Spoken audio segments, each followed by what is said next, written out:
janë profesionistët tanë, mësuesit, infermierët, mjekët dhe gjithashtu dhe administrata publike në funksion të një qëllimit vetëm. Më shumë shërbime për njerëzit, më shumë shërbime cilësore për qytetarët dhe më shumë investime në funksion të familjeve në të gjithë vendin. E sigurisht këtu në njësinë 2, njësi e cila ka qënë përfituese investimeve të mëdha të qeverisë, por edhe të bashkisë, ne kemi shumë për të ndarë së bashku. Për ato që kemi bërë, patjetër, por edhe për ato që ne do të bëjmë në të ardhmen, 2026 në vim.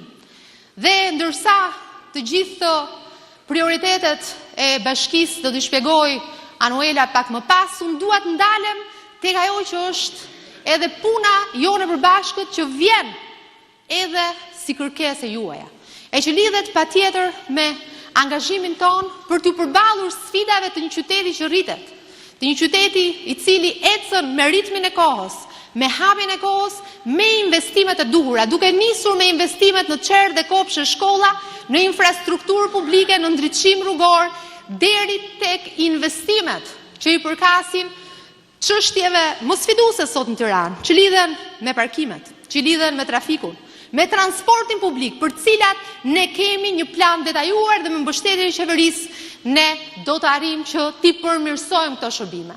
Ashtu sikur se thash, çertet, kopshtet, shkollat edhe për njësinë 2 kanë qenë prioritet. Sot situata është shumë më mirë se dje, por besoni, nesër do të jetë shumë më mirë se sot, pikërisht fal angazhimeve, pikërisht fal një shpërndarje të drejtë të buxhetit të ardhurave në çdo sektor. Dhe jam e bindur që shumë lehtësi do të kemi për sa i përket parkimeve dhe në njësinë 2. Po përmbyllet parkimi në sheshin Avni Rustemi, do të hapen investime të reja përmes fondit zhvillimit në parkimin sheshin Nën Tereza apo edhe në veri Tyrjes Liçeni. Gjithashtu do të kemi një shkollë të re që do të ndërtohet në Saukun e Ri, një tjetër kërkesë e komunitetit dhe nevojë padyshim e Tiranës dhe njësisë 2, dhe plot investime tjera në sheshe, në lagje për të krijuar mjedise sa më të mira për komunitetin dhe patjetër për ta bërë jetën sa më cilësore në komunitet.